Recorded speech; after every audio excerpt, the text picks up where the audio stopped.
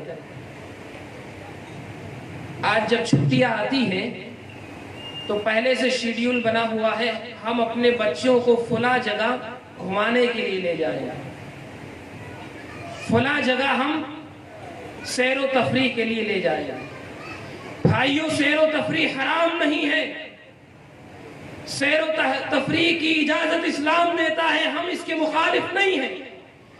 لیکن بحیثیت والدین کو یہ فکر ہونی چاہیے کہ عام دنوں میں ہم اپنی اولاد کو وقت پر نماز نہیں پڑھوا سکتے, عام دنوں میں تلاوت قرآن نہیں کروا سکتے, عام دنوں میں دعائیں یاد نہیں کروا سکتے. ہونا تو یہ چاہیے تھا ہماری پلاننگ میں, ہمارے پروگراموں میں یہ شامل ہو کہ ہم اپنے بچوں کو ان چھٹیوں میں تلاوت سکھا دیں, ان چھٹیوں میں ہم دعائیں سکھا دیں, ہم ان چھٹیوں میں آداب زندگی دین کی روشنی میں سکھا دیں.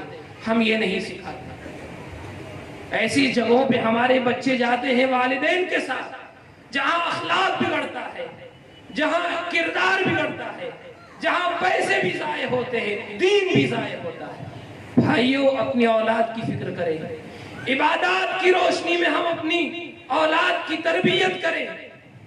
صحابہ کرام کے واقعات پہ غور کریں. مجھے آگے اور بھی بہت ساری باتیں بتانی ہیں, ایک اشارہ کر رہا ہوں. صحابہ کرام کا معاشرہ وہ معاشرہ تھا کہ پیارے نبی صلی اللہ علیہ وسلم کے پاس صحابہ کرام آتے تھے, اللہ کے رسول یہ عبادتیں بہت کر رہا ہے, آپ اسے کہیے کہ کم عبادت کرے. اور آج والدین آتے ہیں کہ مولوی صاحب ہمارا بچہ نماز ہی نہیں پڑھتا. تصویر بدل گئی, معاملہ الٹا ہو گیا.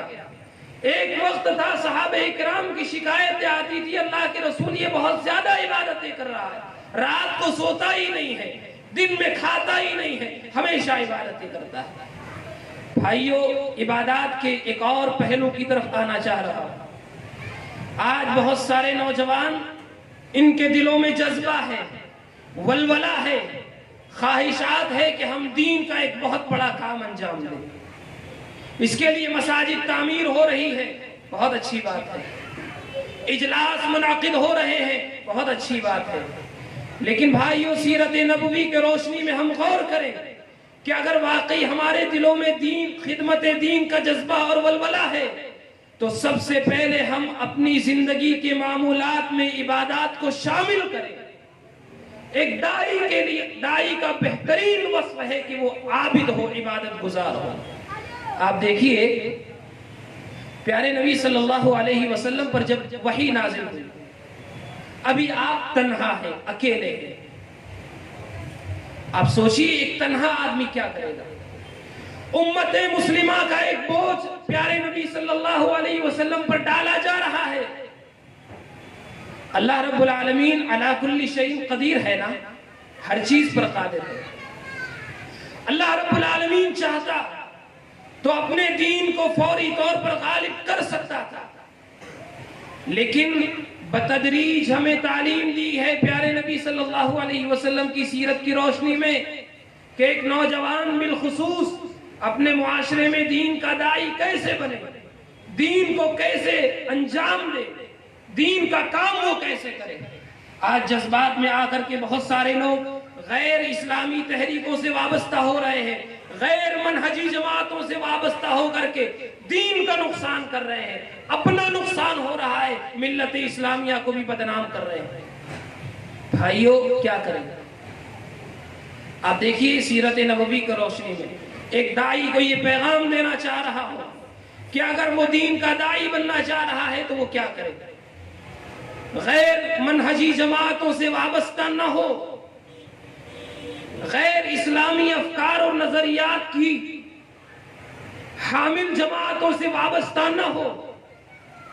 اس لیے کہ ہر نئی تحریک جب عروج پر آتی ہے تو وہ بڑی اچھی معلوم ہوتی ہے. کیا کریں گے؟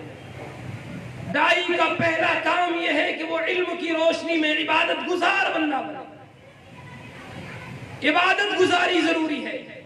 آج نوجوانوں کی صفوں کو دیکھ لے مساجد کے اندر، سب سے کم نوجوان ہمیں نظر آتے ہیں۔